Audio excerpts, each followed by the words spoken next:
Welcome. My name is Steve Striebel, and I have a wonderful cast of characters here. Characters is sort of a loose. I'm looking right at Calvin as I say that. I'm just going to identify who is here. Across from me here is Frederica Fellows, known as Freddie, her husband Calvin, Mrs. Lincoln, Arline Lincoln, and we have Ginny Fellows, and we have George Day sitting to my left.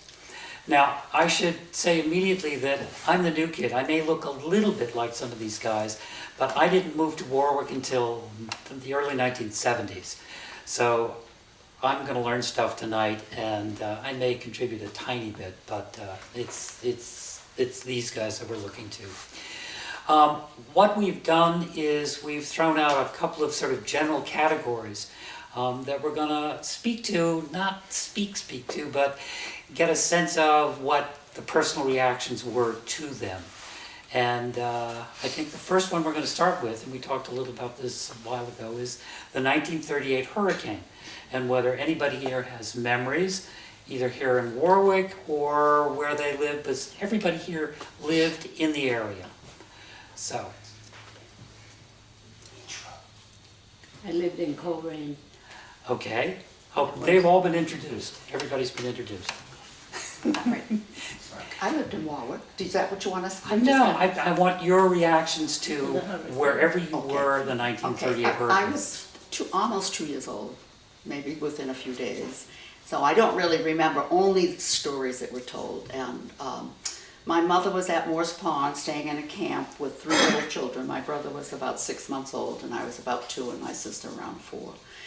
And the house next to it was the Farleys, Walter Farley's parents. And they had a tree that came right down onto their house, and it went into the pond. So they came over to our house, and we cottage, and we had a tree come down. So we had to walk across the field to the Maggie's house, John and Maggie's parents. And I don't really remember it, but I guess it took us quite a long while to walk across because Mrs. Farley was blind, and so she was an older lady.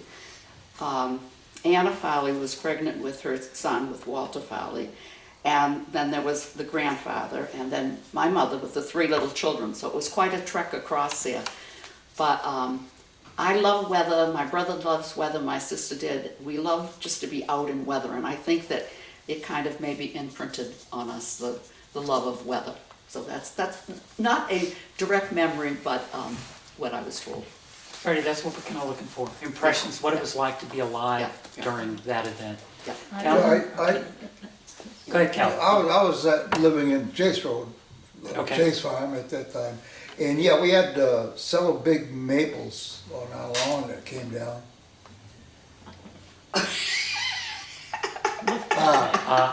I'm sorry. Yeah, and the maples came down. I remember one came down, and it came right up onto our front doorstep.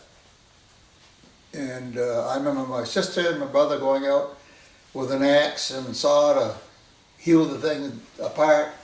And my sister got a pretty good gash on her leg that she missed with the axe. But yeah, it was that was a 38 hurricane. I remember the sky getting all yellow, and I was scared.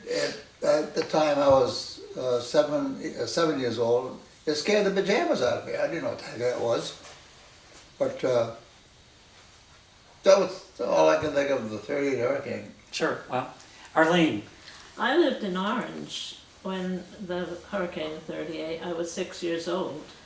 And we lived on a hill which was Ball Street, and West Main Street was the main street at the foot of our hill. And I can remember the water coming halfway up Ball Street, and my dad had a boat in the cellar, and he took the boat out, and I can remember riding in his boat to go up to the square in Orange with him in the boat. That must have been something. And yes, it really was. But it was nothing. All those houses on West Main Street were halfway up with water. It was really something. I'll never forget that. So.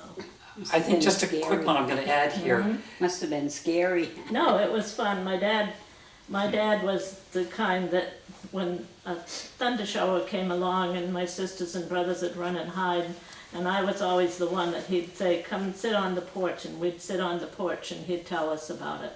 My father always did that too. We'd Yeah. go out on the porch, and my grandmother Yeah. Connors was with us for a while, and We'd she was sit a on the very porch devout and- Catholic. yeah. So she'd say to my father, can I bring out my thunder and rosary beads? She had these huge rosary beads, and we'd No. hang them on the porch. We never got hit, so, No, I was never afraid in thunder showers or hurricanes. no, I never was either. No. You know, Arlene, just a quick one. Did you know Jake Robinson in Orange? Yes, I did. Jake lived I know. downstream on the Millers River, and he had a saw sharpening business and a few other things later on. But at the time of the '38 hurricane, the Minute-Tapioca plant was right next to the Millers River, and it busted out a whole section of storage area. And when Jake looked down under his barn after the whole thing was over, it was loaded with cases of Minute-Tapioca. And, so, at any rate, he ate Minute-Tapioca for years. And because he was working in one of the industrial plants or the war plants, he got to stay in Orange through World War II eating Minute-Tapioca. I remember going there with my dad to have his saws Okay. sharpened. Good. And actually, right now, my niece lives in his house. Okay. Ginny, do you have a... I was a little girl in Claremont, New Hampshire. That's where I lived at the time. Okay. And I don't remember that much about it because we just stayed home. Well, probably a very good thing to do. Definitely. So, how about you, George? Any memories of He was too 38? young. I wasn't Just- born until 1941. Well, that's the answer then. So, You're no I'm fun. having trouble remembering. well, let's move ahead then in time to basically the bicentennial for the town of Warwick, which was 1963, and memories of that event here in town. I think everybody was here by 1963. Lots of people, Lots of people. lots of people. You couldn't drive through the town at the very end, no. A couple of anecdotes that I have about that I came of age about that time, 2021. I didn't have much to do with the committees and planning, but I did participate a little bit. There's a couple of things that I remember very well. On the 4th of July part, we had a big bonfire. There's pictures of it in this booklet. People came for weeks putting stuff on that pile for a bonfire. They would bring bureaus and couches and chairs and scrap wood and brush. It was an enormous bonfire that was supposed to be set off after the fireworks that we had. Just about the time that the bonfire started, the fire siren came off. There was a brush fire on Hastings Heights Road. I can remember Oscar Olson, the fire chief. We were standing beside Hayden Hildreth, the fire chief from Winchester, and he said to Hayden, "Can you get a couple of your trucks up here to stand by for this bonfire while we go tend to that?" So we went over, and it was in the field across from where Iverson's place was. And to this day, we think, or I think in Oscar thought, that it was intentionally set by a prankster. To foil the big bonfire. And this prankster was known for pulling pranks. And I'll mention his name. It was Henry Herc. He lived in that house. Him and his wife and kids, they all rented. They lived in that house, the Iverson house, as caretakers. And we were pretty sure that he set that off intentionally, just to cause the commotion.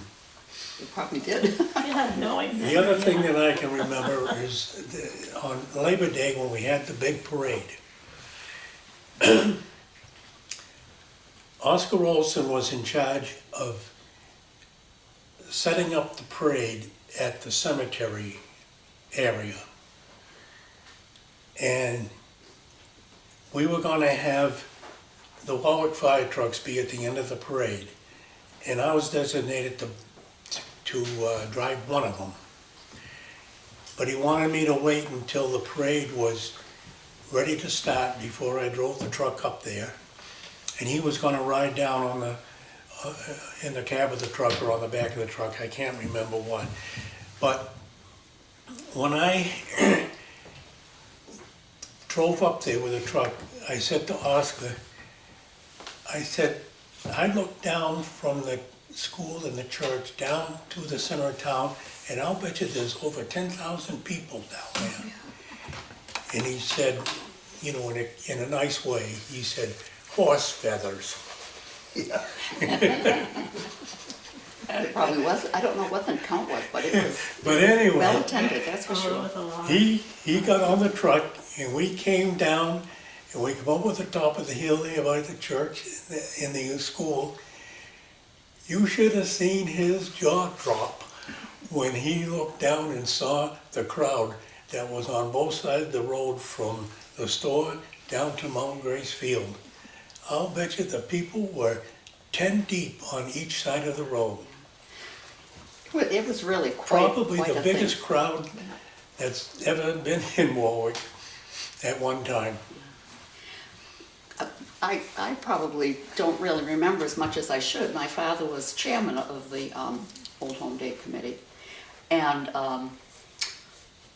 he always did a wonderful job and always had a lot of people who didn't like him or didn't agree with him. But they had wonderful plans and they really kind of involved the whole town.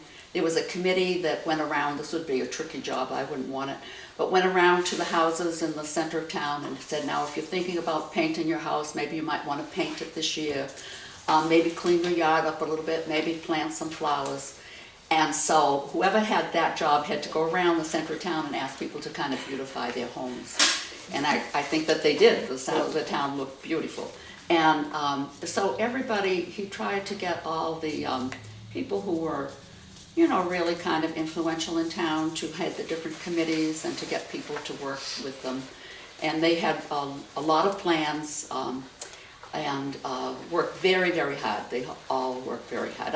I must say I didn't do too much. I had one baby and another on the way and was more interested in taking care of my new family than of the town's anniversary. But they worked very, very hard. The whole town did, and it was a great success. They didn't have enough food. They ran out of food. They had some kind of a chicken and biscuit supper. Ran out of food. That was not too good. You know, now today you'd have all kinds of food trucks and all of that. And we have so much more documentation today than we have so little documentation, which is kind of too bad. We had the Fife and Drum Corps out of Washington came, and that was really a big deal. They flew into the Keene airport, and my sister, and I think probably Calvin and other people, they went up, and I think my father probably fed them all at the club. He had the club at that time. And they had that, and they had Drew Pearson, who probably name's not familiar, but he was a commentator at that time, and came up and spoke at 4th of July.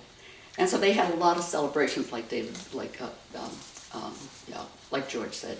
They had that up to the fire station. Yeah, And yeah, up at the fire I station. forgot what it was I sang, something fitting, and I had to dress Yeah, fitting. yeah. I can't remember what it was that I sang, but I remember singing. They had a beard contest. Everybody Oh, yeah. grew, all the men, not everybody. Yeah. Yeah, they had a beer Your beers. contest, they had grease pig Yeah. capture, they had Oh, that's the right. grease pole, Yeah. Grease pole. tug of war. They had really a year-long celebration with a lot going on. Had a stagecoach, you could take rides on the stagecoach around the ball field. Yeah. Probably on the downside was after my father was gone, completely gone, and had to be brought up at the town meeting to finish paying the bills. So they had big dreams. Big dreams sometimes cost big money. What went on down to the field? There was, at the Mount Grace Field, they had that Was that the play? fife and drum corps, Oh. you know, they put on a show. Oh, right. And then on Sunday, I believe it was, the parade was on Monday, the memorial, Labor Day, but Sunday was the fireman's muster. We had a muster team in town, and they had the fireman's muster. Yep. And that drew a lot of people from neighboring towns. And the whole idea of fireman's muster was a show to put on to people. They had the midnight alarm, where 6 men had to put on, start at a certain point, run over to a pile of clothes, put on a hat, coat, boots, jump on the truck, and then go down to the finish line. It was all timed. And then they had the pumping, where you'd drive the truck down to a water tank and draw water and get it going through the hose and spin a target. You know, that was, we did those musters for quite a few years, but we had a big one there for the bicentennial. And you couldn't get a beer and wine license on state property. At the time, you could drink on state property. And Manning Field down there, it was really great for this type of show because of the embankment that runs up from the parking lot. It was like a coliseum. You know, people would sit and they could see the whole show.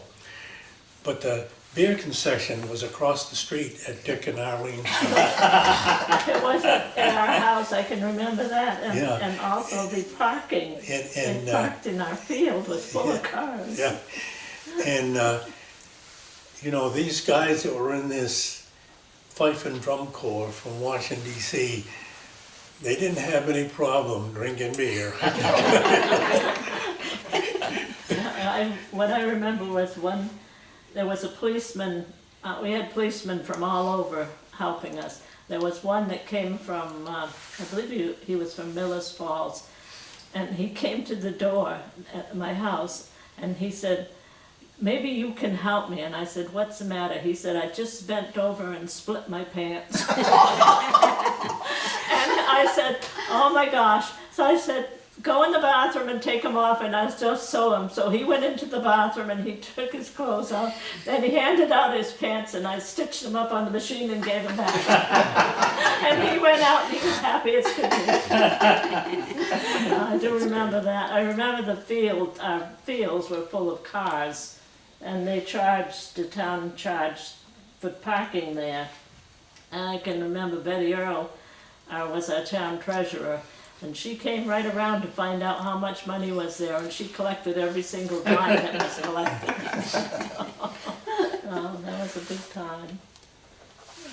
Well, as long as we're on bicentennials, let's try the National Bicentennial, which was 1976. Was there anything specific in Warwick that was different, or? The only thing that I can say about that is, it's when we erected the flagpole right out here in front of the library at the bicentennial time.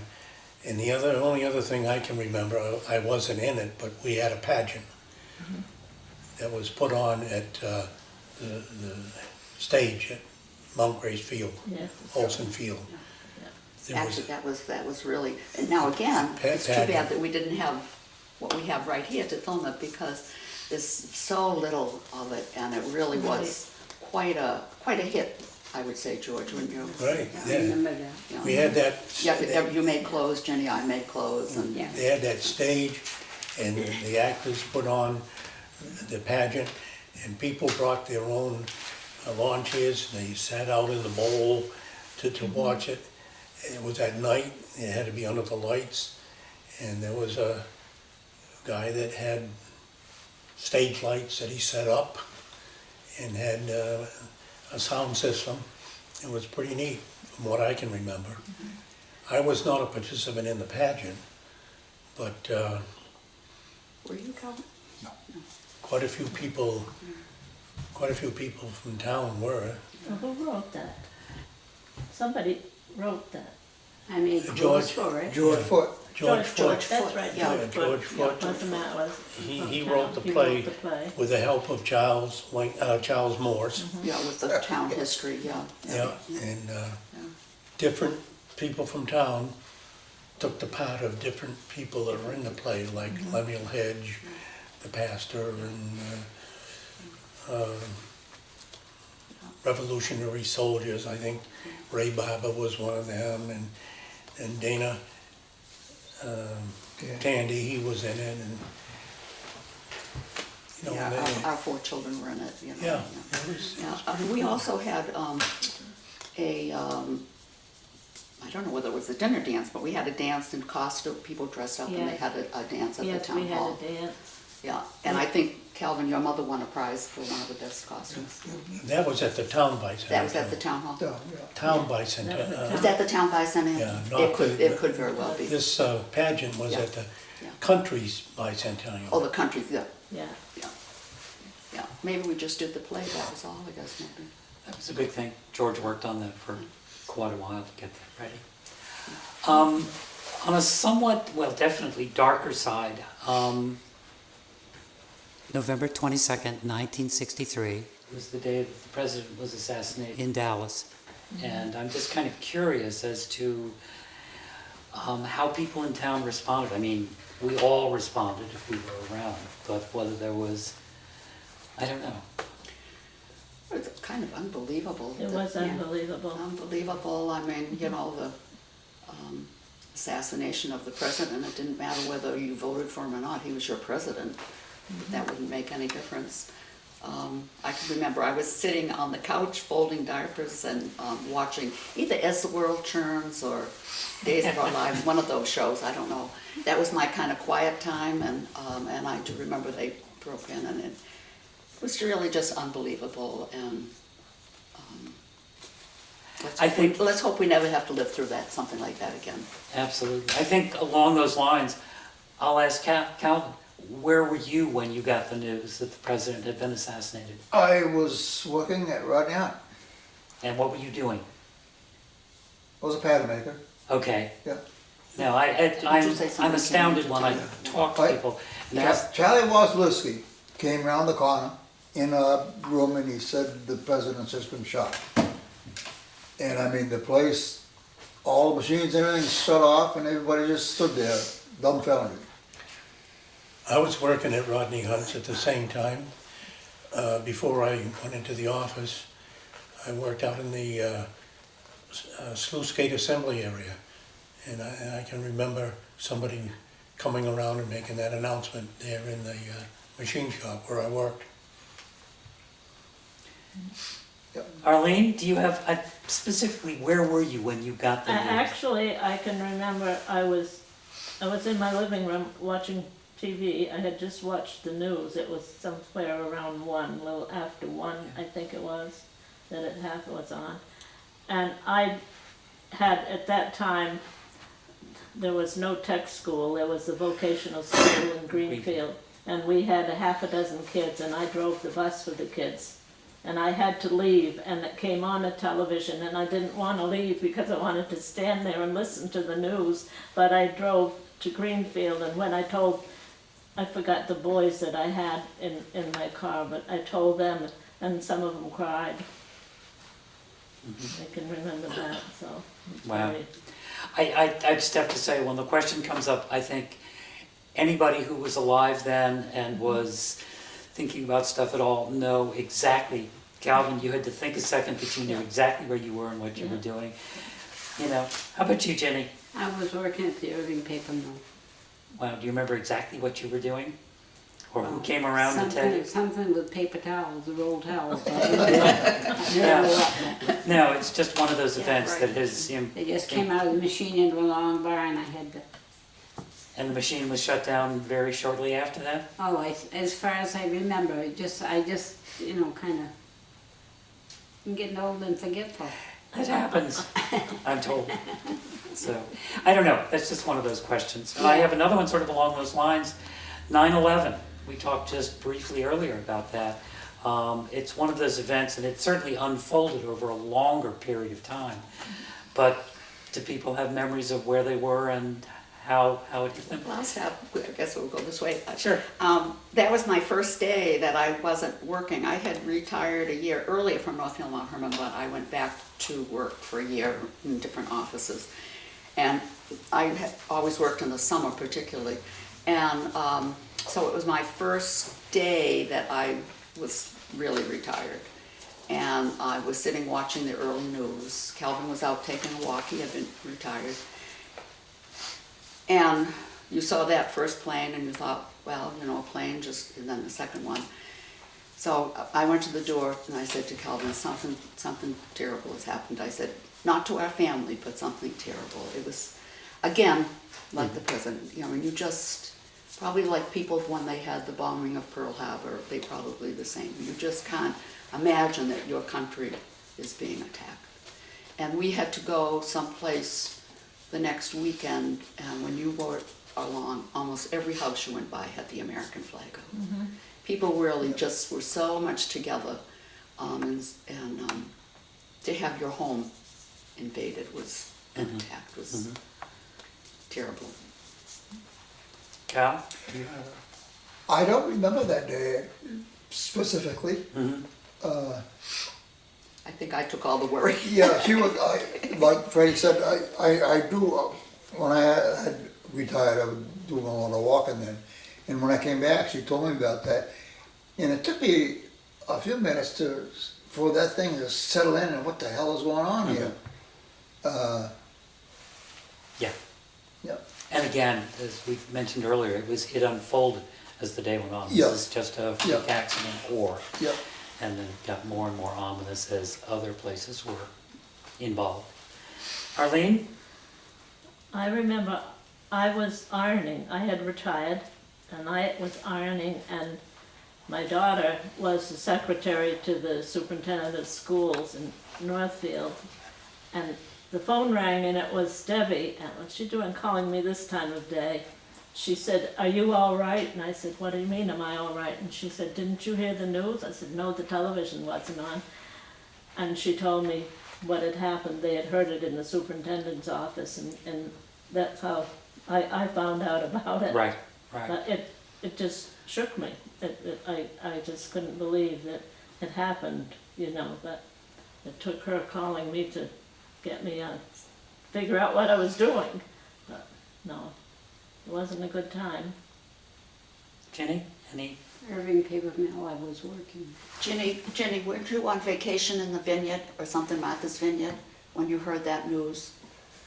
I might have been. I think that I I think you had said that you and Oliver, you know, this was a vacation gone you on had a wanted to do vacation for a long from- time, and yeah. when you heard the news. But, you know, I think that's what you had told me at one point, I maybe, yeah. I'm getting old and forget that. Oh, yeah, We all- That's just 'cause I'm a little older than you are. a little older. George, where were you when you were at work at Rodney Hunt, or were No, you retired? I was at Starriston in the inspection room. And my boss was one of these guys that was able to leave the shop for lunch because he lived close enough. And when he came back, he gave us the news that it was on TV when he went home to lunch. And then, of course, for the next 2 or 3 months, it's all we saw on TV. Right. Yeah. Yeah, yeah. Well, now in a completely different vein, one of the questions that the committee kind of came up with is, do you guys have a particular memory of Warwick? Nothing, it can be catastrophic, it can be just fun and games, it can be whatever. And this is a really broad question, but is there anything that you can think of that happened to you or you were part of that occurred in Warwick that is just a special moment for you? I came to Warwick for an old home day dance and met Oliver. I love it. That's great. I remember coming out from Athol. I lived on a church road in Louis Goulet's little Plymouth station wagon, And there was a guy who lived just east of the village, Charlie Larrow. And he always dressed like, well, the character you would think of was Teddy Roosevelt. Knickers and a big broad hat. Yeah, I remember. Remember him? I do. Yeah. Yeah, I don't know what he did for a living. I think he was probably long retired. Didn't you say where he hung up the furniture? He hung But up he the was, oh yeah, he lived in a little cabin there on Athol Road. All his furniture hung from the ceiling. Remember him? Remember that, George? I don't remember that. And I remember Richard Herc used to stop there a lot. Where And- Clark's used to be? In that area? No, this is just past, was, Just before you get to the corner. yeah, he was, anyway, he lived just off Athol Road. And Richard Herc asked him why he had all his furniture hung from the ceiling. He said, so I can sweep the floor unmolested. That cabin was between where Martha Alden lives and In the village. in the village, you Yeah. know. It was, I remember that cabin. Yeah, It finally, it was there for quite a while. I think it's finally he just fell in. It's gone now. I remember the cabin. Wow. Okay. Well, you know, Steve, if it's all right, Everything's all right here, George. you know, I was on the police department for quite a few years, and I was on the fire department, and I was chief for 27 years. And, you know, I could go on and on and on about a lot of the incidents we had, but I can think of a couple, one each for police and another one for fire, that is, I'd like to discuss or Pass shout out along. about. Absolutely.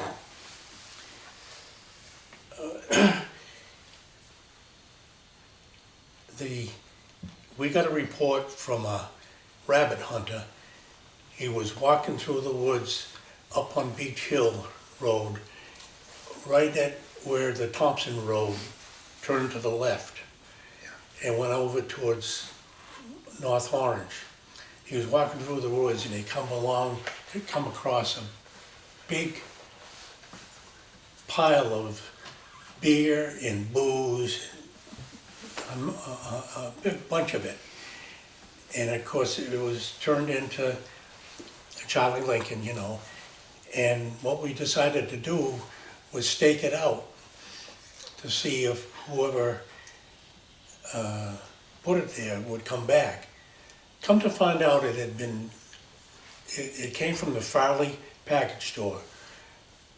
Down in the center of Farley, right at Maple Street, was a package store. And it was burglarized, and all this beer and booze, wine, it was all taken and stashed in the woods there on Beach Hill. And we staked it out. The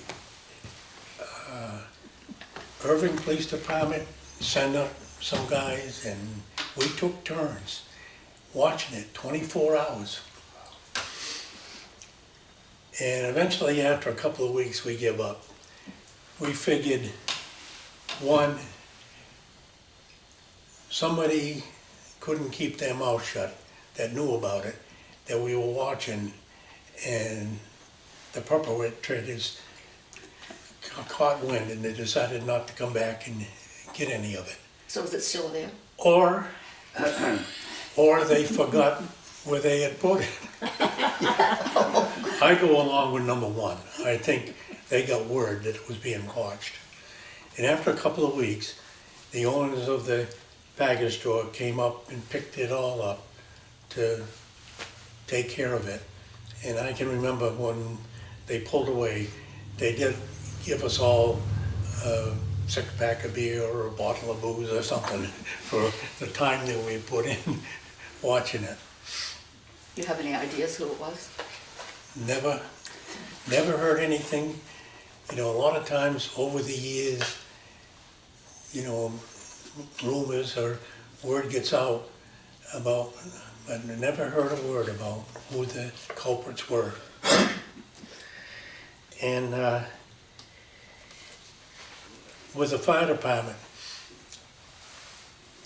you know, we had a lot of incidents where house fires and chimney fires and accidents, traffic accidents, people getting hurt and needing the ambulance and all that. But I want to relate about one incident that is kind of cool. A lady by the name of Loretta DeSena. She was Linda Krakowski's mother. She went somewhere with Granny Lincoln. That's Esther Lincoln. We called her Granny Lincoln. Lived over here where Clyde Jr. lives. They went somewhere, and I can't remember if it was slippery weather or whether it just happened. But it was before the Athol Road got straightened out. There was a real hairpin curve that you had to go around at the Gale Road. And she went through the guardrail and went down in the ravine. Oh, yeah, she fell down. Down into the ravine, which is, I guess, what they call Devil's Washbowl.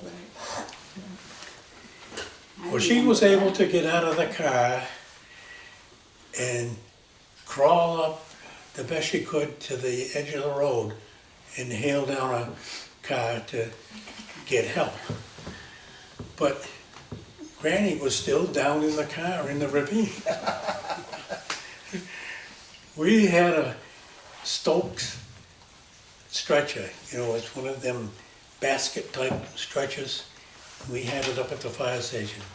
So we went and got that. We rounded up a whole bunch of help. 4 guys took that stretcher down into the ravine and got Granny out of the car and put her in that stretcher.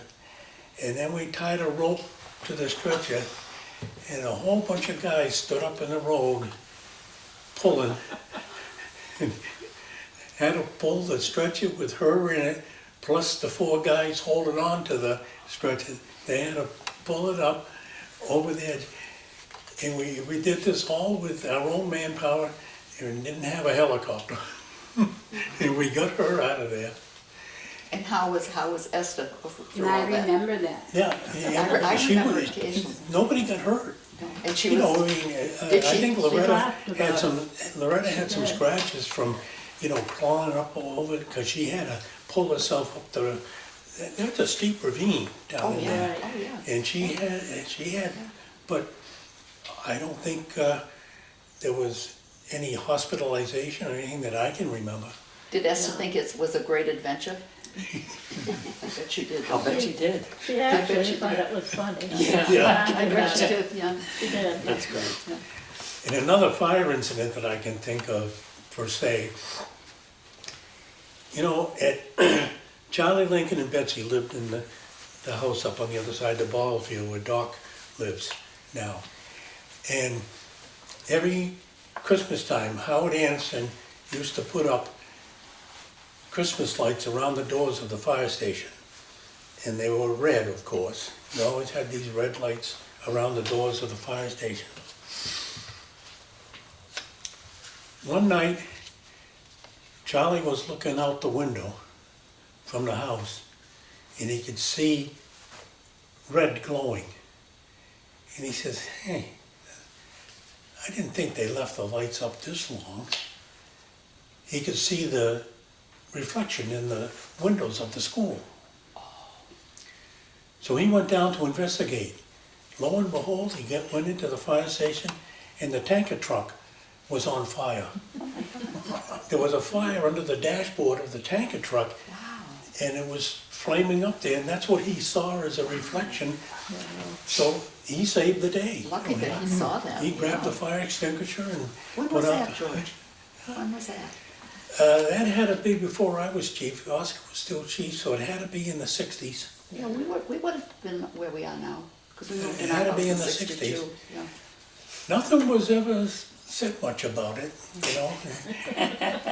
It wasn't part of Oscar's annual report and town report. Not exactly what you want to put out there. Yeah, but it was some defective wiring under the dash of the truck. The truck was an old secondhand oil truck. That's what was. 35 International. No, this was the 39 Dodge. Oh, the Dodge. The one, Wow. the 39 Dodge that we bought from, we didn't buy it from Castine. Robbins was the one that had that oil truck company, and Castine ended up taking his business over eventually. Harold Castine, Yeah. but it was Robbins, that was the truck. I have to add one quick story to what George has already mentioned, not specifically the same event, but the confiscation of illegal, it was beer. And there was a call down at Clubhouse Pond, and I happened to be on the police department, but I went down, and Rod Whipple, who incidentally was going to be here today, but is just not feeling up to it, and we definitely miss him, because he could certainly tell a great story. At any rate, Rod arrived first, and it was kids from, as near as we could tell, we got licenses and what have you. They were from the Holyoke area, Springfield, and they'd found this magic place where there's a lake and all this stuff. And they had cases and cases of beer, and so at any rate, Rod, it was amazing how he handled the situation. You know, he was the big time cop, and he just played the part perfectly, and I think David Ray, who was also in the department, and myself, we sort of stood there looking fierce. And Rod basically said, if you all get into your cars and drive back to where you came from, we'll let this incident just go by the board, but you've got to leave immediately. And they did. It was absolutely the most amazing. Part of it was just Rod's delivery. The upshot of the story, and I think George can relate to this, is that we had case upon case upon case of beer. And the question wasn't really, what do we do with it? It was to go to the fire station, and it's whist that the guys played in the fire station. What was the... Pitch. Pitch, I'm sorry. Pitch. And it was a quarter of beer or something like that, and they had beer, I believe, for 2 years. And that was a Rod Whipple story. Yeah. I'm not doing justice to it, because Rod was absolutely amazing that night. Really, the man of the hour. So, Relating to the beer, I was working for the highway department, and coming up Northfield Road, just, south of one of the roads that comes down, forget the name of the road, but anyway, on the side of the road I saw a case, well, it wasn't a case of beer, several six-packs, okay. and Heineken. My first experience with Heineken beer. Tasted pretty good. You were asking how long people had lived in town. Calvin probably has lived in town. He was born in town in Warwick. And except for being in the service and when we lived in Northfield for a year and you were in college for a year. Right. Yeah. Amazing. All the rest of us kind of moved in at later periods of time. Yeah, I can relate to that, Yeah. being the latest, Yeah. the most recent. Yeah. I now, if you guys are up for this, I have some names of various people who have lived in Warwick over the years. And I'll throw the name out there, and if nobody says anything, we can just move on to another name. But I think they may incur some response from some of you. The first one is Raymond Barber, known as Ray Barber. Or Ray Barber. Oh, yeah. Oh, yeah. Razor. Yeah. Well, exactly. Or Rooster was the other. And why did they call him Rooster? I bet, I don't know. That little comb, his hair grew in such a way as if there Oh, was is that a right? comb at the top. No, I wasn't aware Yeah. of that. Yeah. Does You could probably tell the story, but you probably wouldn't want to. He worked for I worked for the highway department at the time, Ray did, part-time. He came in, he was all mud and scratches and cuts and bruises. What happened to you, Ray? Well, he says, my car quit. I started pushing it. And he said, somehow I got in front of it and I got into the ditch and I got run over by my own car. that's a great story. Yeah, he was an interesting person to work with. Yeah. You said he was actually really, really, really smart. Yeah, he really was. Very smart, yeah. He was. And people, you wouldn't think that, but No. You thought he was a backwards person, but he wasn't. You would not. No, he wasn't. Were any of you at the town meeting where Ray Barber was stopped at the door and raised up into the air? There was a fellow in town, his name was Wilson Stapleton, and Wilson lived in town for a while, and Wilson could be seen, do you remember Wilson, George? 6'2", 6'3", Yeah. big guy, tall fellow. walk all over town. Yep. And he came to town meeting one night, and he got up, and as the meeting was going on, and he accused the women of Warwick of being harlots and whores. And then he went around and went right down the center aisle and out the door. And Ray was sitting over on the side, and Ray jumps up and said, "He can't say that about the women of Warwick." Comes around the front of the hall and down the hall. Standing next to the door was Steve Clark, who is 6'4" or 6'5" and 280 pounds, and still pretty close to that. And on the other side of the door was Clyde Perkins. And as I have heard the story, and I've heard it both from Clyde and from Steve, is that when Ray came by, Ray looked Clyde looked over at Steve, and they kind of went, and they both just sort of stepped out, and they grabbed Ray under the arms, under the armpits, and just raised him up in the air. And his feet were still moving, because he was going to go out and get Wilson. Oh, yeah. And they put him down gently, and they just took him outside, and they talked to him and said, "Ray, he's not worth it." But that's, and I've heard this from Steve Clark, and there was someone else, but it's just such a perfect Ray story.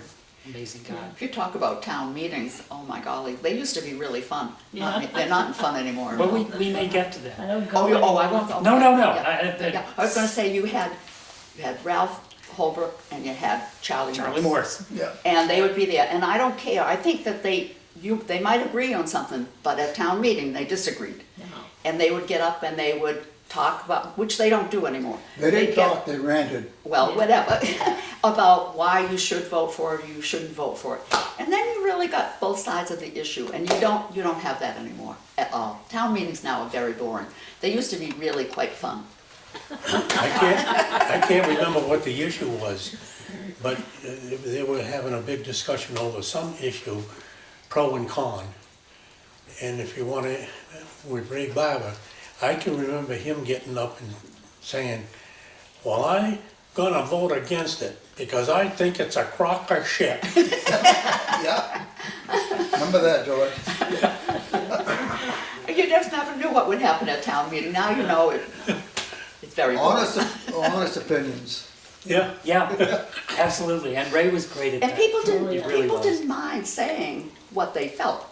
Yeah, it was kind of fair game, and people like Ray Barber Yeah. kind of made it safe to be able to do Yeah, that. you felt safe that you could say what you wanted to say, and you had a right to say it, you know. And it was always, "Oh, there goes Ray again." Yep. Let's move along. You guys have jumped ahead of me here with Charlie Morse and Ralph Holbrook. They were Well, they're definitely probably here, more. and totally Yeah. that sort of dynamic. One on one side of the hall, the other on Yeah. the other, and it was just amazing. I asked earlier, Jimmy Harris. Jimmy Harris. Does anybody have stories of Jimmy? Because he was, okay, Calvin, take it. I remember Jimmy, he was the odd man doing the dirty jobs around the house that nobody wanted to do. Yeah. But the thing that impressed me most about Jimmy Harris was he had a motorcycle. I think it was a Norton, I'm not sure. It was actually a Harley Davidson. It was. That's what I've been Okay, told. but anyway, when he would come to do some work, he'd come fully equipped. One day he had a ladder hung around his neck, trailing behind him on the motorcycle. Okay. Yeah, just look at the camera. But he would, like I say, he would do the odd jobs around town that nobody really cared to do. He lived at the top of Hockey Nun, He lived on the top of Hockey a now. little camp, and it just sat on the side, and the front was on the road and the back was on the hill. Yeah, I think his room got smaller Do and you smaller. know as the he lived story in. of that? There was a cape up there, a story and a half cape, What and was that? that's what he moved that's the, into. what he moved. And as the cape fell down He would move around forward. him, I don't know whether Fred Lincoln was part of this or not. I think Steve Clark again was part of it.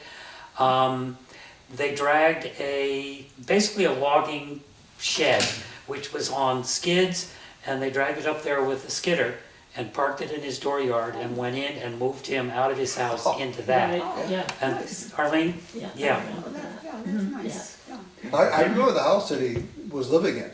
Yeah, It was literally falling in on him, yeah. it was. Exactly. yeah. Like I said, it That's was kind of a on the nice thing road to and do, on the yeah. hill. But there's another thing about him, which if he had all sorts of wonderful things he did with his Harley Davidson motorcycle. And I have to say, I got this from Oscar and Albert, as we were talking earlier, down in Oscar and Albert's shop.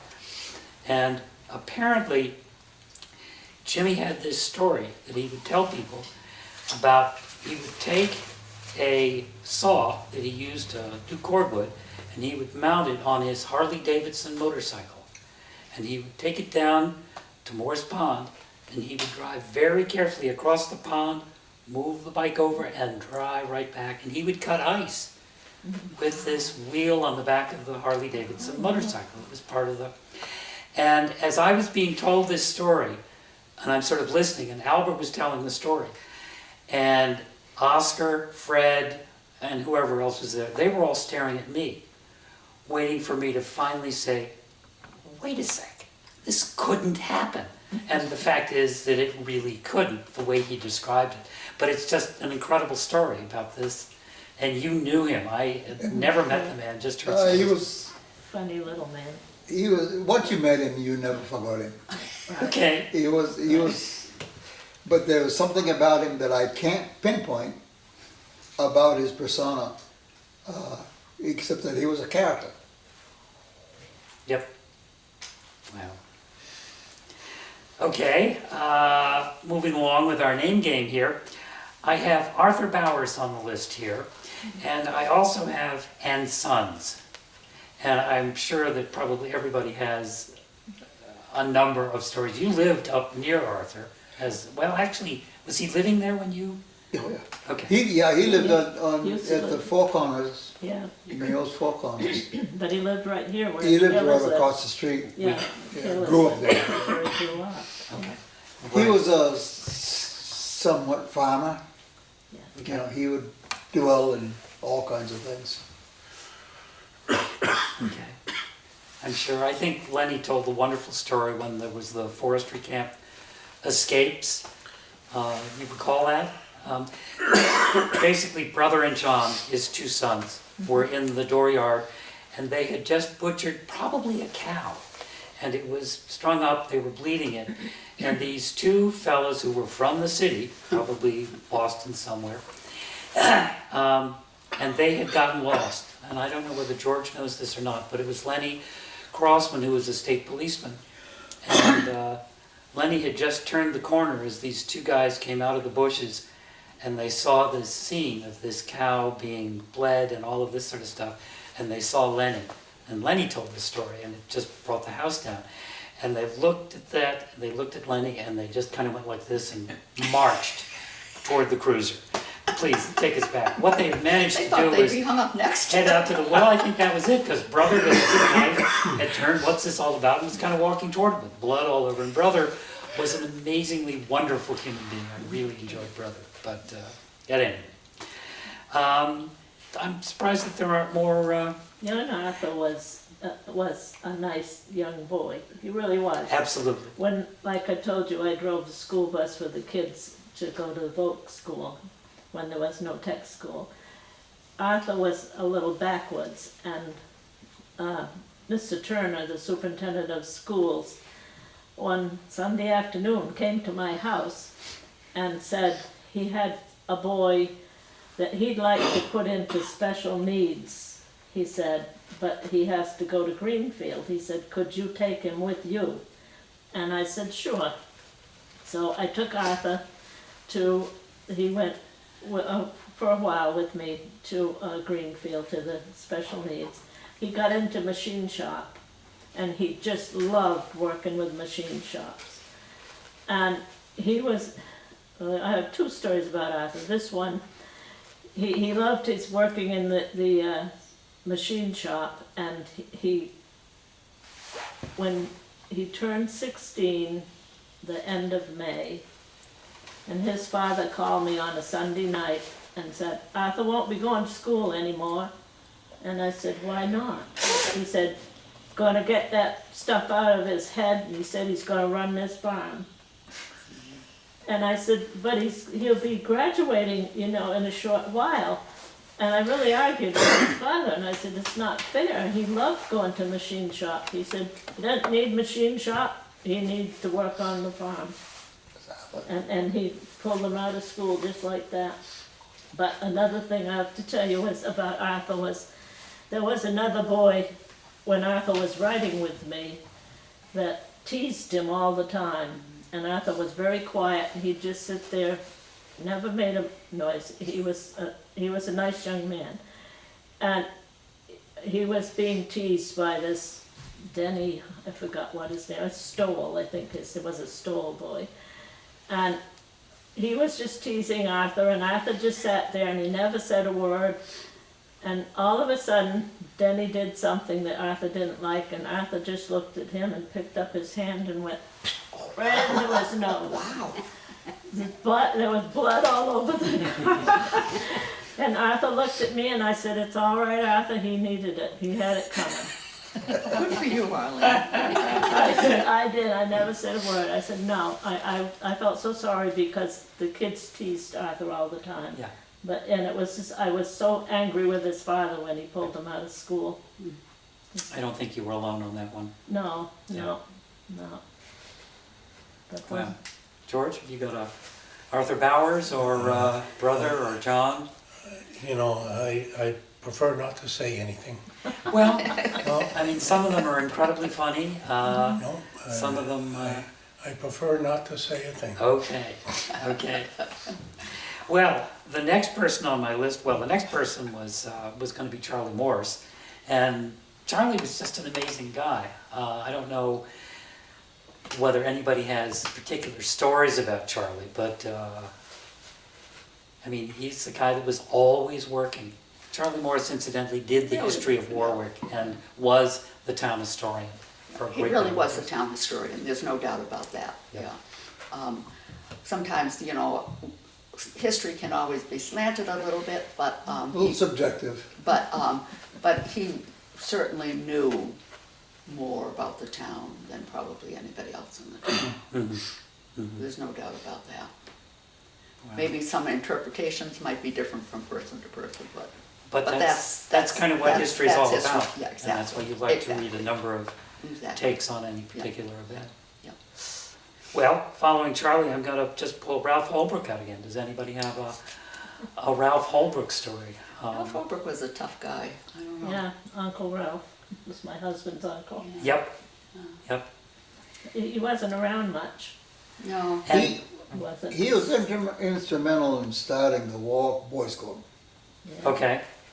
He and Henry Hurd, as different as two personalities can be, and once the things took flight, he backed away and let somebody else run it. But he helped the Warwick boys quite a bit. Mm-hmm. He was a first baseball coach that I can recall. Good man. Now, when their boys were growing up, there was always something going on in the center of town. I can remember when we were kids, I lived up the other side of Cemetery Hill up that way. And every afternoon during the summer, you could go down to the park, go down after lunch to school, and there'd be somebody down there with a baseball and bat or a football. And you hang around long enough, and there'd be a half a dozen kids, and we'd just all play football, all of us together, But it was the Holbrook kids, Ralph and Freddie. They were the ones that were always up there waiting for somebody to come and play ball with them. Where did Wally fit into that? Who? Wallace? Wallace was quite a bit older. He was quite Okay. a bit older, Yeah, yeah. Wallace is actually, I hear from his wife quite often. She's Still? in West Springfield, and they had one son. Wallace had one son. Yeah. but he married a girl from Brazil? I Lithuania. think it was, I was gonna say Finland, but, No, over that, some place, No, it was- Sonia, yeah, her name Yeah. was Sonia, yeah, she was nice, but he was quite a bit older than Ralph, and then Freddie was quite a bit younger, so, but actually, Ralph married my cousin, Sally. Sally, wow, yeah. okay. Well, he was well worth bringing back. We'd already talked about Ralph and Charlie, but Ralph was with the FDR administration, is what I had heard. Did anybody know? The only thing I know, he was an entomologist. I was gonna say, he was Yeah. an entomologist, and so Really was with the Frederick. gypsy moth, he was really, Frederick was too, yeah. did a lot of research on that, the gypsy Yeah. moth. Okay. They were very active in the church on the hill, and they started the AUY, the American Unitarian Youth Group, and I belonged to that, and that was quite a few years. That was very active in the church, and we used to go to Greenfield and Northfield, and they'd come here, and we used to meet almost every week with that. But it was the Holbrooks that kept it together. But Barbara, his wife, was a Lincoln. And Right. it was we were very, it was just great. They did everything for the kids, but it was their kids that instigated it because they were growing and up same age as us, so. It is really different today because, like you were talking about that, and when you were, and then when I was a teenager, my father, had all these things to keep the teenagers busy, but there were a lot of teenagers in town there. I don't know, there's not, maybe there are, but you don't ever see them together as a group doing things the way that you did, the They way had that Calvin did, instruments the way to that play I with. did. And it's kind of too bad, you don't, No. I don't know, like say 50 years down the road, if you got a group of people, they probably wouldn't have the same kind of memories because everybody kind of just goes their own way, and there isn't that feeling of community that there used to be, I don't believe. No, Maybe you- I'm wrong, but I don't, You could go, gosh, I could remember just that Ann Miner was my best friend from the time I was 12 years old, and Sue Lincoln Warwick was one of my good friends. And I'd come down, ride my bike, see who was around, and Ann and Sue and I would get on their bicycles and we'd ride all over the place. We'd go out Flower Hill, every place, but you never had to worry about anything. There weren't many cars, so we were on our bikes in the summertime all the time. But you didn't have parents to drive you places and to No, supervise this and that. no. You guys did it parents actually were yourselves. very busy with their own lives. Well, yeah, my Don't you dad think worked, so? but my mother didn't, and so it was just, I'm Yeah. going down to see if anybody's on their bike, and, this is, but we kind of especially Ann and I, we did a lot together, and we went to school together, and, she married my best friend and in school, and Alan? Alan was a good friend of mine in Yeah. school. Yeah. She was a year behind me in school. Yeah. But no, and when she got married, I'll never forget it. We were, it probably shouldn't be here, but the night that she was going to get married, I had graduated and I was working. I forgot where I was working, but somebody called me at work. She did. Ann called me at work and said, Alan and I are going to get married tonight. And I said, you are? And she said, yeah, Alan and I are going to get married and I want you to be there. And I said, okay. The funny part of it is I had just met Dick, my husband, and that was going to be our first date. So I called Dick. I just left a message with his mother and I said, I just tell Dick I'm sorry, but I have to go because Ann needs me tonight. So we went to we were married in Justice of the Peace, and we went down, Alan picked me up, and then we picked Ann up, and then we went down to Orange and to Justice of the Peace, and we were in there for about 2 hours, I swear. And I came out and here's Dick sitting outside, he'd been waiting for me my for 2 hours. So you knew that was it. Yeah. So I married him. What a wonderful story. That's a great story. Yeah. No, but Cool. Well, I have another name. Fred Lincoln. Do Yeah. people have Fred Lincoln stories? I mean, there are a gazillion stories about Fred, from the Depression on, and his, I'll leave it to you guys. Any Fred Lincoln stories?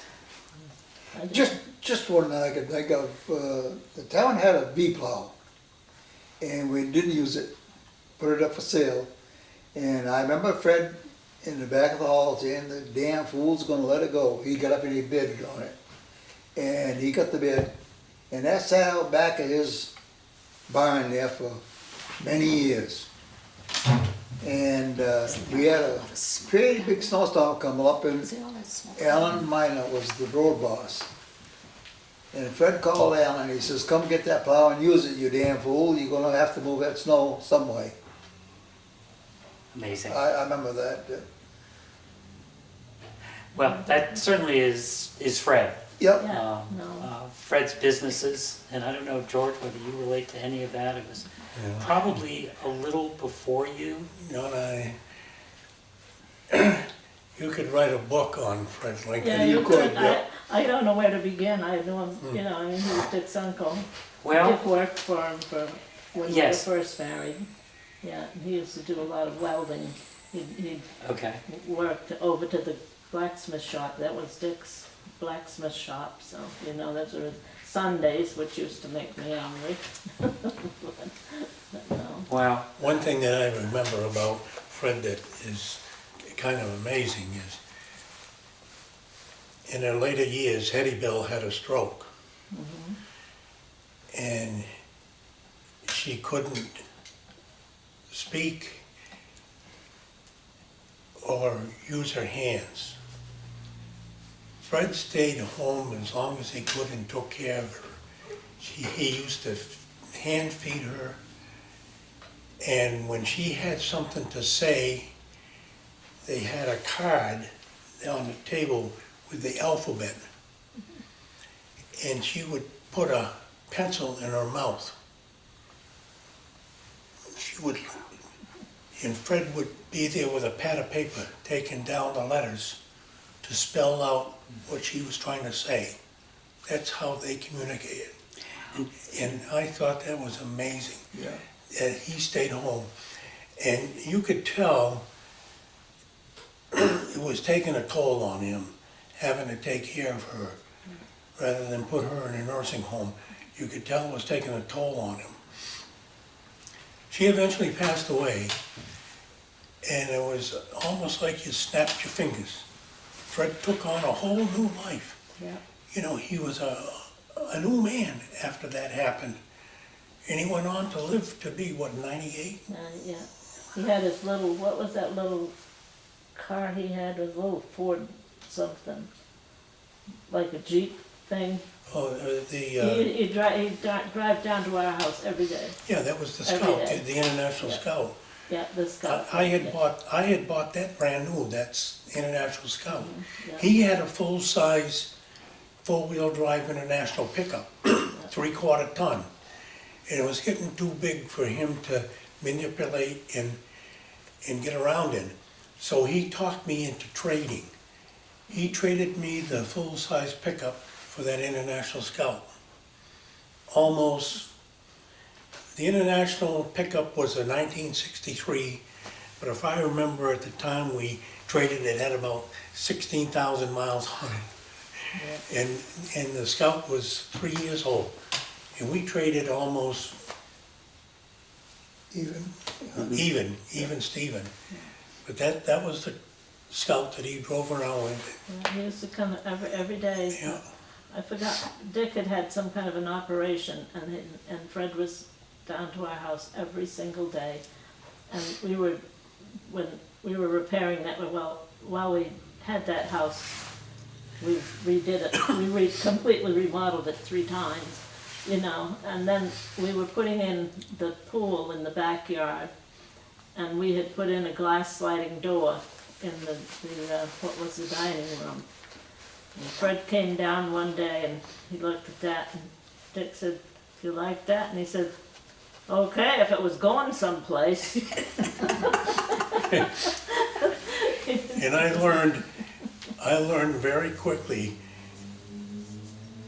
never go to Fred Lincoln's house to get into a conversation with him unless you had a valid reason to give an excuse to leave. Right. Because if you didn't, you No, were there for you a were long for time forever. listening to him and his stories. He came to our house instead. When we moved into the new house, Fred was alone, and Brock, his grandson, granddaughter's, Husband and then, then was Amelia's husband, was going away for a weekend. So Brock came down and he said, can you help? Because he said, I want to go someplace. And we said, yeah, well, bring him down. So I can remember he was in a wheelchair then. They put him, he spent the weekend at our house anyway, in a wheelchair. You know, but we had to move all the furniture and everything so he could get into his room, you know, but he was really something. And he was a cook. Fred was a good cook. really. Yeah, no, and I remember Dick got breakfast, and I can remember I went to church, and I remember Fred saying, I wouldn't give anybody this food, you know, I could do better than that. He just teased Dick, like, oh, he teased him terrible, you know, so. But it was fun having him stay with us. I think a noteworthy thing about Fred Lincoln that I was made aware of very early was that he was an incredibly shrewd businessman. Oh boy, was he ever. And everybody just sort of, well, you don't Excuse talk about me, Fred. it was Hattie Bell that was the Hattie shrewd Bell was- one, not Fred. Fred, That may have been the case, but I knew who she was. But Fred, and maybe it was at Hattie Bell's prompting, right after the 38 hurricane, Fred had a logging team, and I think he grew that to considerably larger. And what they were doing is they were buying log length timbers, which they were actually sawing, and then they were putting them in ponds all around Warwick and Winchester and other towns too, with the idea that in the future they would raise these things. And it's just something called swamp harvesting. There are a number of sort of slangs for it, but it was a very good way to keep the oxygen from the log so that the log would not rot. So they could pull a log out in 10 or 15 years, put it on the sawmill, and have absolutely gorgeous wood. Like how, yeah, they're still pulling logs out of some of the ponds in Petersham. okay, And just a couple of years ago, some entrepreneur pulled a log out, and when he sawed it, it was all pink. They don't know it was a pine log, but it was all the lumber was pink. I suppose it bleached out, but right. Well, thank you, George, for setting us straight on the true story of Fred Lincoln. But he was amazing, an amazing guy. And anyway, I'm going to move along. We're getting kind of near the end of things here, at least in terms of names I can pull out. I'm going to throw Russell Webster into the mix. good. Not Frank, but Russell. Heaven forbid. well, Russell was Frank's son. Okay, Chicken Webster is what he was called because they raised chicken. okay. And the interesting part of that was he raised chickens in his house. Yeah, any house he owned was Yeah. full of chickens. We're talking about Frank or Russell? Both, Both, yeah. both. Now, Russell contracted Polio. Polio, Yep. yeah. So it was difficult for Russell to get around, but Yeah. he got around. When I was in college, a good friend of mine who lived out in Ohio couldn't go home, so she came up to Warwick for Thanksgiving. Matter of fact, one of her books is here in the library that she wrote. And in the side of my book, she said we were at my first New England Thanksgiving. But anyhow, my father took her by the Webster house. She had never been up to Warwick at all. And we looked through the window and there were chickens on the kitchen table. I And she- know. Oh my golly, we're still good friends today, but she just thought, oh my heavens, where am I going and what is it gonna be like? We didn't have chickens on our table unless they were cooked. You know, Brian Peters told me a story about that house that it's hard to believe. He said inside that house, it was in shambles. Oh, it was, But- I'd been there. But there was one room that was locked. And if you went into that room, it was like going into a museum. Really? Wow, that's hard to imagine. And, you know, I don't know whether even Brian Peters knew the reason for that, but there was one room that was kept like a museum room. Well, he was the tax collector for a long time. Yeah, Maybe that was Frank. Frank was. Frank was the tax collector. Yeah, the father. But I remember when the mother got sick, the grandmother, they just let her die. So maybe that They room didn't had take care of something to her. do with Russell's mother. I don't know, but No, Yeah, it was said that she she, took the money, whether you put your own connotation on how she took it. But she took the money and hid it in that house. yeah. And as far as I know, nobody ever found it. And you said like your mother had to, you know, people had to prove that they had paid their taxes because, you know, they didn't pay by check, then you paid cash, and if you didn't have a receipt or whatever. And I think your mother had, in front of the lawyer, she had on her diary, I paid taxes on such and such a day, and that was accepted, but, so people didn't have proof whether they had paid their taxes or not. It was, I don't remember that, but I was just a kid, but I, Russell, yeah. And again, we're talking about Frank, not Russell. Russell had polio, but he had a tractor that he used to hire out to the town to mow beside the road. I was working for the highway department at that time, and we didn't hear from Russell. He usually called in somewhere, so they sent me out to look for him. I went out, and I forget who was with me. It might have been Clark Dunkley, but we found him. He was sound asleep, sitting on his tractor. The thing was running. Wow, Over on the Burleson Road. amazing. Well, I have a couple more names here. One is Audrey Greenwald. oh, she was Oh, a yeah. nice lady. Any recollection? Audrey moved here in the late 60s. I'm Yeah. gonna say. Lived over here on The Francis house. Francis She- house. She bought the Francis house. Right. Maple Acres. I didn't know Audrey That very was well. one of the best saves that the Warwick Fire Department ever had while I was fire chief. Was when the L from that house burnt. Oh, yeah. And we saved the main house. Right. Yeah. That was one of the best saves Yeah. that we ever did. Were you on the fire department when they saved the barn to the Keller house?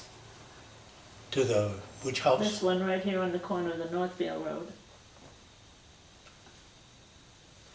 Right across the street, there was a great big barn in back of that house, and that barn burnt, and they saved that house too, I remember that. The parsonage are you talking about? No, No. right, Oh, the Bowers house. Oh, Bowers, oh. the Bowers, it's Kaler's now. Oh, I didn't remember that fire. I was not, That fire. You don't remember was that? Oscar. No, there was a No. big barn there, the barn burnt, yeah, and they Yeah. saved the house, and that was a miracle because it was attached yeah.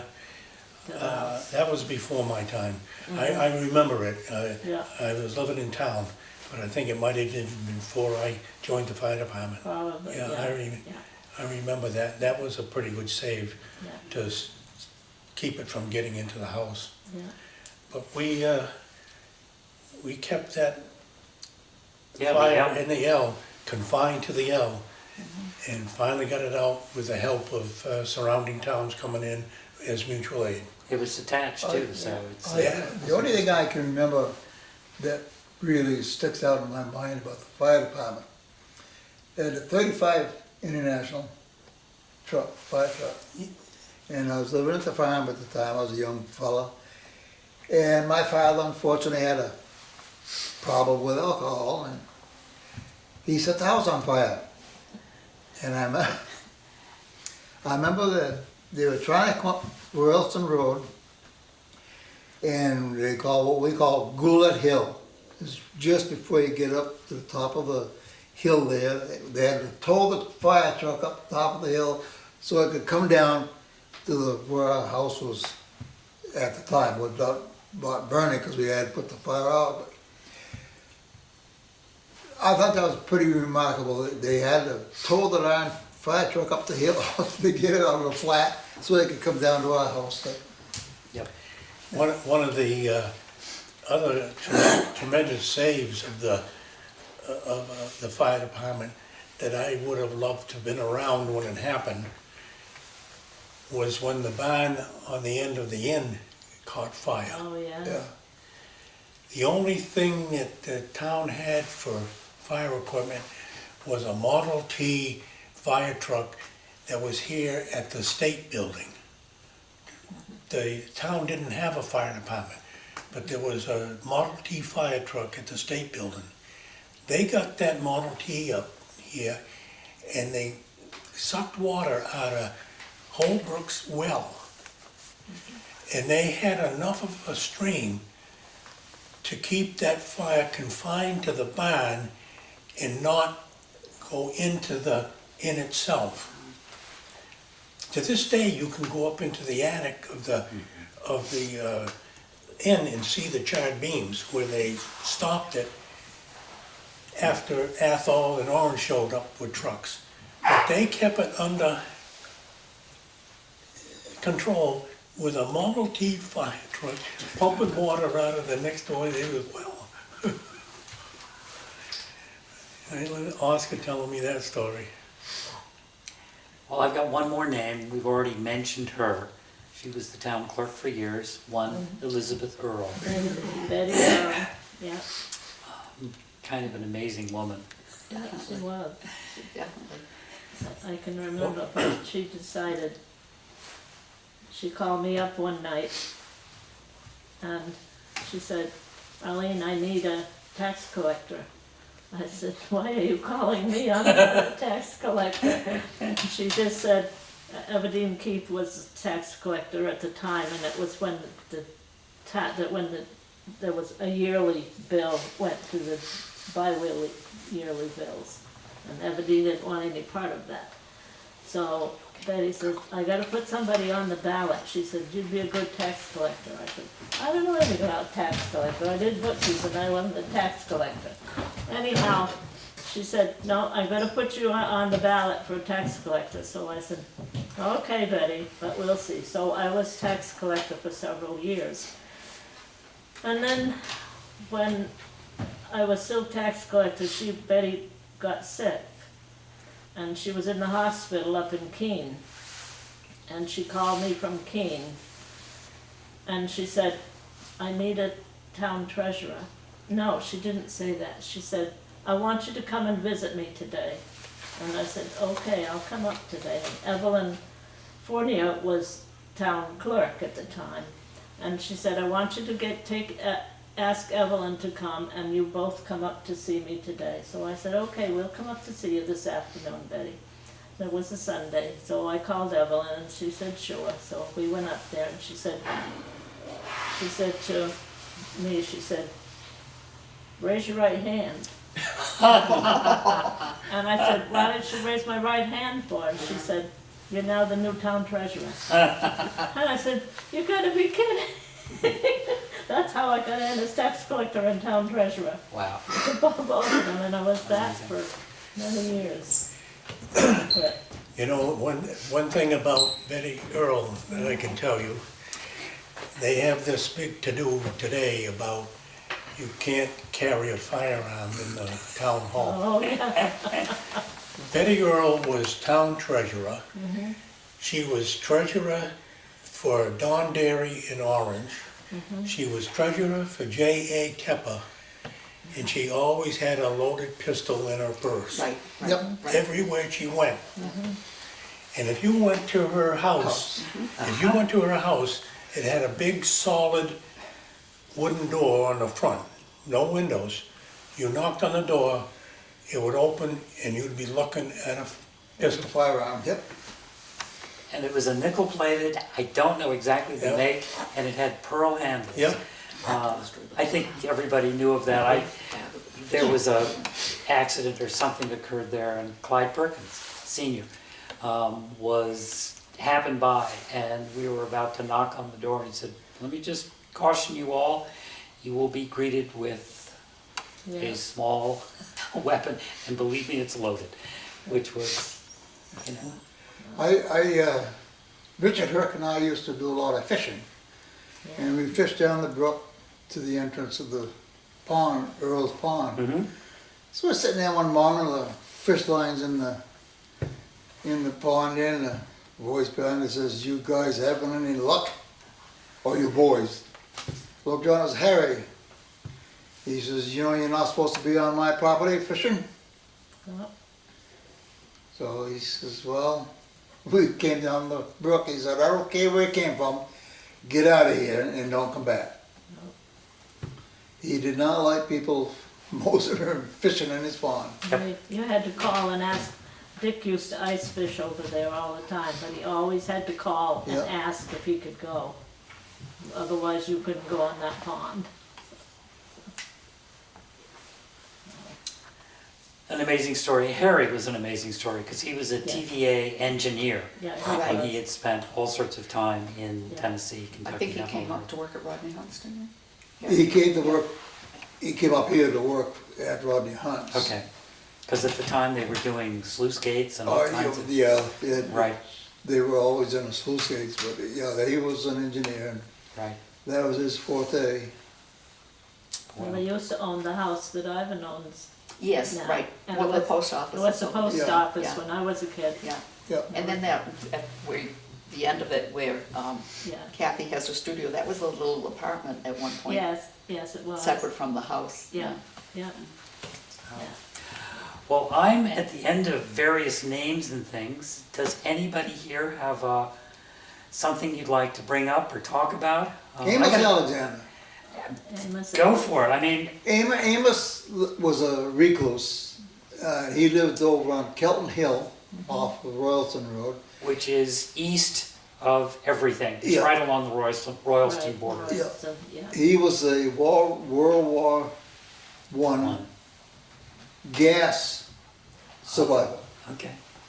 And his brother was a doctor who was in Orange, Kirk Alexander. Correct, yeah. And, but, he used to walk from his house up on Kelton Hill up to the corner of Royalston Road and Chase Road to get his mail every day. Every day. Except, of course, Sundays, but, That was after we lived there. hmm? That was after we lived there, we're still doing it. Yep. Was he really? Yeah. Yeah. Wow. He had come up there and, I used to have to go up and make sure he picked his mail up. I don't know what my instructions were if he didn't, but, the mailbox was always empty when I went up there. Cool. And he used to come into town occasionally to do shopping, for food Yeah. at the store. He'd always come on horseback. And he always had a pistol on his side. And he was riding along with a rifle. The Wild Wild West. Yeah, and he would come over to the store and do his grocery shopping and on the horse, and then go back the same way. Wow. You used to, when you worked for the town, that you plow up there, and he always, Always- Calvin would always We stop always in, had to go and check on him. Check on Amos, make see sure how he's doing. Yep. Yep. Make it always Yeah. kicking. He'd always want to give you a shot of vodka. Yeah. Elena's mother was a telephone operator in Orange, back when you used to have to pick up the phone and the operator said, "Number, please." My mother-in-law used to laugh about it, but she said at 6 o'clock in the morning, every day, they would get a call from Amos Alexander. And he would say, "It's 6 o'clock in the morning on Kelton Hill in Warwick." And he'd hang up. They all thought that was a joke. But you think about it, if all of a sudden they didn't get that message, Yeah. Something was wrong. they knew something was wrong. Yep. And later in his life, he got married. And I never met his wife, but I do know that he always ranted and railed that she stole everything he had. Now, what she stole, I have no clue, but, because like Freddie said, that when I worked for the highway department, we'd plow up there. Yeah. And we did, one of our instructions was make sure Amos is functioning well. Well, I would say that Amos is a great fellow to end on, or is everybody, I've got a Freddie, Calvin, Arline, Ginny, George, thank you so much. And I just should add in closing here, we were going to have, I mentioned Rod Whipple was going to be here, and for health reasons. Janet Alden was going to be here, and she also was unable to make it. And Ann Miner, who we really miss, also was unable to make it. But Arline, I think you held Ann well here for the meeting, and it was great. A wonderful She was a woman. great friend. So, We had more fun. We did some crazy things. well, that's good. That's what it's all about. Especially through high school. Steve thanks So- all of us, but we should thank Steve. Well, Yes, Yeah, you to did. keep Thanks a lot, all Ryan. Thank you for going. moderating. Yeah, Yes. Yeah. definitely. Right.